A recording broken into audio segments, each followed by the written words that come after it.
दोस्तों भारत के लिए चाइना हमेशा से ही सबसे बड़ा थ्रेट्स रहा है। ये बात भारत मानता है कि हम चाइना से तकनीकी लेवल पर पिछड़े हुए हैं, क्योंकि युद्ध हुआ तो दुनिया इतने बड़े देशों की वार को सदियों तक महसूस करेगी। अब भारत ने चाइना को पूरी तरीके से काउंटर करने और बैंड बजाने के लिए 114 MRFA फाइटर जेट $20 बिलियन की डील रखी है, जो पूरी दुनिया की अब तक की सबसे बड़ी घातक हथियारों की डील है, जिसे लेकर अब चाइना की नींद उड़ने वाली है। भारतीय वायुसेना पहले ही 36 राफेल खरीद चुकी है, जो कि INS विक्रांत और INS विक्रमादित्य पर इस्तेमाल किए जा रहे हैं। अब भारत ने अपनी इस डील को दुनिया के सामने लाकर पूरी दुनिया को हैरान कर दिया है। भारत की इस $20 बिलियन की डील के लिए हर कोई बड़ी कंपनी अपना ऑफर एयरक्राफ्ट कर रही है, जैसे कि डेजोल्ट राफेल कर रही है, बोइंग सुपर हॉर्नेट FA-18 और साप्स का ग्रिपेन और लॉकहीड मार्टिन का F-21 और रशियन का MiG-35 और यूरोफाइटर का टाइफोन विमान है।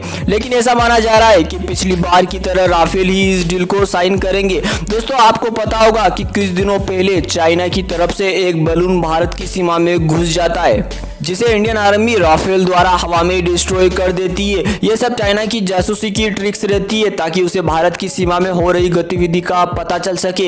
इसकी चर्चा पूरे देश में हो रही है कि कैसे राफेल ने चाइनीज बलून को हवा में ही खत्म कर दिया। राफेल में ऐसी कई सारी खूबियां हैं, जिसके कारण सेना इसे पहला प्रेफरेंस देना चाहने में कोई कसर नहीं छोड़ रही है। वहीं एक्सपर्ट की माने तो राफेल को सबसे कम मेंटेनेंस व लो कॉस्ट काउंटर मिसाइल लगाए जा सकते हैं, इसलिए इसे खरीदना फायदेमंद हो सकता है। लेकिन फ्रांस ने पिछली राफेल डील के मुकाबले इस बार जेट के प्राइस बढ़ा दिए। दोस्तों आपको क्या लगता है कि चाइना को उसी की भाषा में जवाब देने के लिए ये डील कितनी जरूरी है? कमेंट करके अपनी कीमती राय जरूर बताइएगा।